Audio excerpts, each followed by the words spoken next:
গাজায় ধ্বংসযজ্ঞ চালাচ্ছে ইসরায়েল। যুদ্ধবিরতির চুক্তি লঙ্ঘন করে ইসরায়েলের চালানো এই হামলায় দিশেহারা গাজার বেঁচে থাকা মানুষগুলো।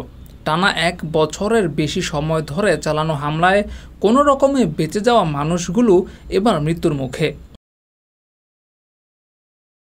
এমন পরিস্থিতিতে ইসরায়েল উত্তপ্ত হয়ে উঠেছে, তবে গাজায় চালানো হামলার জন্য নয়, তাদের ওই অভ্যন্তরীণ রাজনীতির জের ধরে উত্তপ্ত পরিস্থিতি ইসরায়েলে। আগাম নির্বাচনের দাবি করছে দেশটির মানুষ।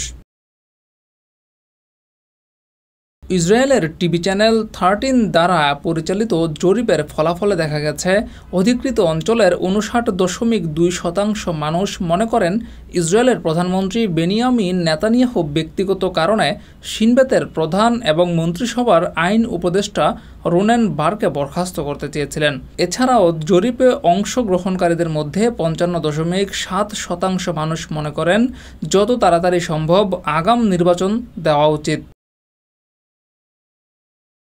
এছাড়াও হামাসের হাতে আটক ইসরায়েলি বন্দীদের ফেরত নিতে পারেনি নেতানিয়াহু সরকার। এসব নিয়ে বন্দী পরিবারের মানুষদের সঙ্গে ইসরায়েলি পুলিশের সংঘর্ষের ঘটনাও ঘটেছে। ডেস্ক রিপোর্ট, যুগের চিন্তা।